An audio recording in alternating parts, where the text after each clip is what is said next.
Well, good morning, everybody. It's me, Mitch. It is 8:45 a.m. late for me to be doing this.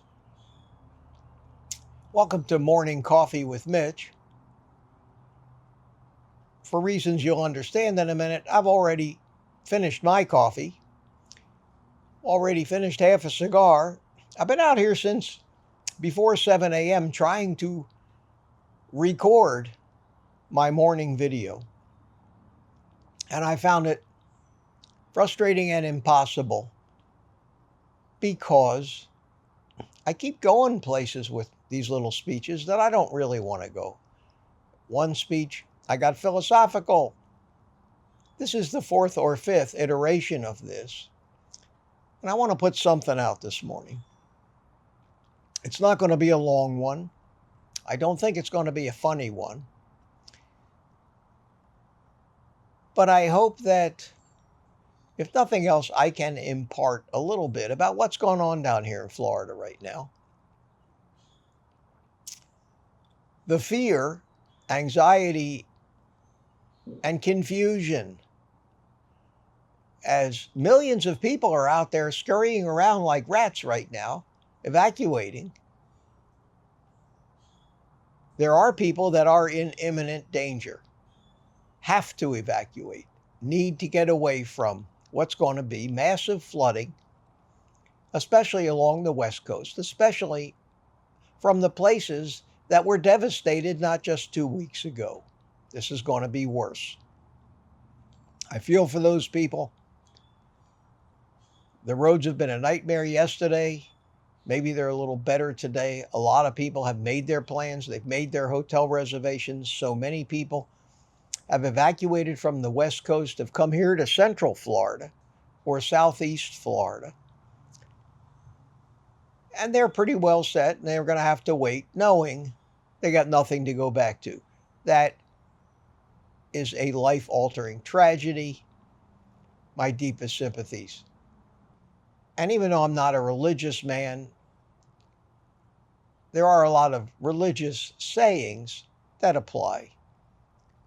And one of those that I feel this morning is a saying that goes, "There, but for the grace of God, go I."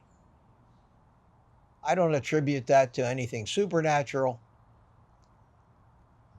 I think you can replace that saying with,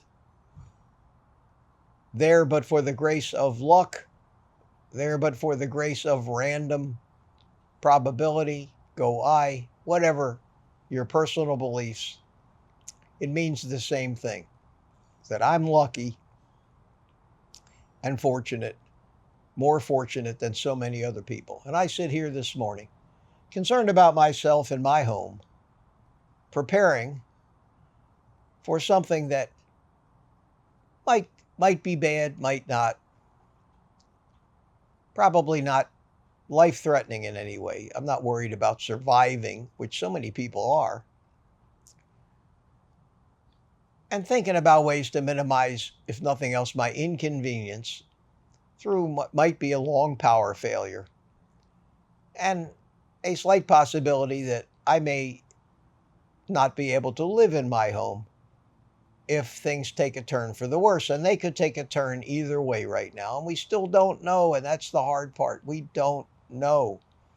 These storms can do anything right up until the time they hit. And even after they hit, where this storm goes from where it hits. The people in North Carolina certainly weren't anticipating the problems that they have when they were watching this last storm come up the Gulf. So we don't know, and it's the uncertainty that makes it hard. I mean, we have to carry on, and it's perfectly normal today. It's going to be clear here most of the day with some passing light showers. There's a breeze. It's cool. It's actually very pleasant. That storm is still 400 miles away. It's coming. And all we can do is keep watch on where it comes. I'll tell you one thing that did impress me, and I'm very proud to be a Floridian. I'm very proud to live in a state where we have real leadership. Do they do everything right? Nah. But we have real leadership in Florida. The preparations for this storm are, from a state level, are actually in a whole new league. We have tremendous resources ready to go.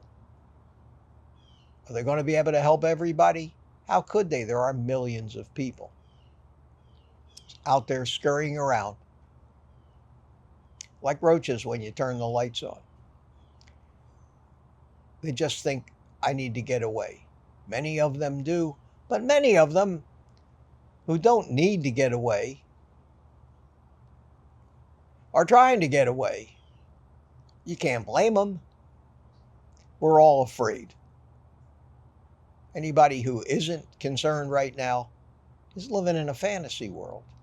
But I do have to say, if you want to see what a state response should be, what the closest thing to a responsible government that I think exists anywhere in this country, you need to look at Florida. There's a reason why so many people have fled from certain states to Florida. We were fortunate enough to elect what I think were the right people last time. I think we need to look forward and maybe view politics from a little less emotional eye and start thinking about how are we going to get responsible people in positions of power and influence? How are we going to minimize corruption, which has taken over virtually everything?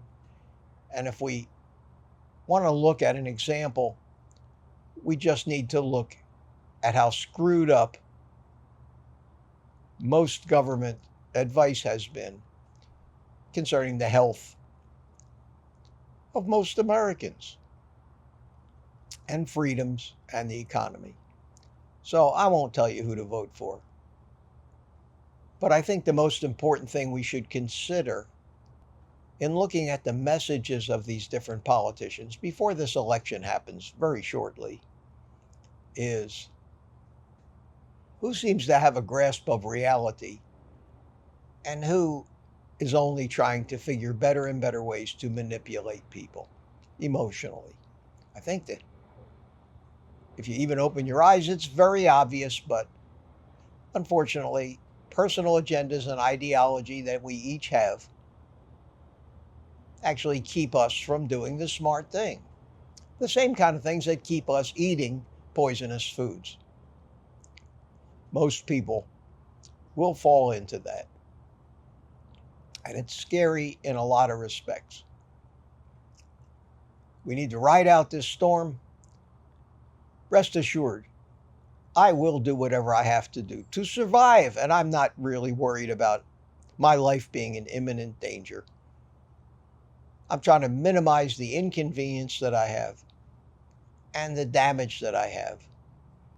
And I'll concern myself with the safety of those I love more than myself right now, because that's what's really important. I'll keep coming to you throughout the day and throughout the storm if I can, if technology is still working where I can get some kind of a connection to the internet.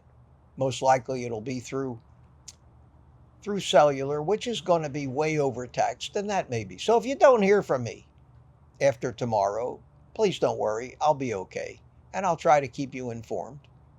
Worry about yourselves if you're in a position of danger, and do what seems logically and with common sense to be the best course of action for you. Most of the people in this state are going to be affected somehow or other, and life will be different going forward for so many people. This is just the course of nature. It's the course of natural disasters. It's the course of human-made disasters, like the wars that we see going on. Totally unnecessary, but stupid. stupid nonetheless, and usually the result and the product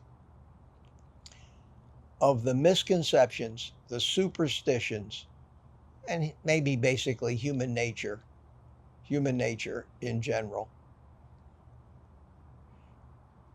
The world is not going to become smart overnight, that's for sure. Maybe we can chip away at it a little bit. Who knows? My next few days, like most of us here, is going to be preoccupied with just trying to stay out of harm's way, make sure we have what we need, and trying to suffer the inconvenience of no electricity, of high winds, of flooding rains, and just get through it, come out the other side. When we come out the other side, we'll have plenty of time to judge whether we put the right people in power in the state of Florida or not. I think, based on listening to Governor DeSantis talk this morning, I think we have. Is it perfect? Can't be. Is it what we would have hoped for as the best effort? I think it is. And if any of you, again, trying not to be political or tell you how to vote, but if any of you have an open mind left in this world and still don't paint everything in black and white, have some ability to give the benefit of the doubt left, go to YouTube sometime today. Find a replay of Governor Ron DeSantis' speech this morning to the people of Florida, talking about preparing and what the state is doing at a state government level, with some help from the federal government, of course, because they're not all bad either. Watch that. And then think about, if you're not living in Florida, what your governor might have done or has done when problems like this have come to your area relating to anything, whether it be the economy, whether it be crime, whether it be immigration, whether it be where the resources that we all pay for with our taxes, where they're being put and who they're benefiting. And if the answer is, well, everybody but me, maybe you need to put your ideology aside a little bit and start using a little rational thinking when you pull that lever or mark that ballot in a month from now. That's as political as I'm going to get. Everything's fine. I will survive this thing. Hopefully I'll survive unscathed. I'll see you many times, I hope, during it. I may even do another live stream tonight, because today's going to be pretty much an average day here on the east coast of Florida as we wait for this thing to arrive. Well, my friends, for now I'm going to leave you with a little happy music right after I tell you to take the rest of the day off and, of course, eat meat.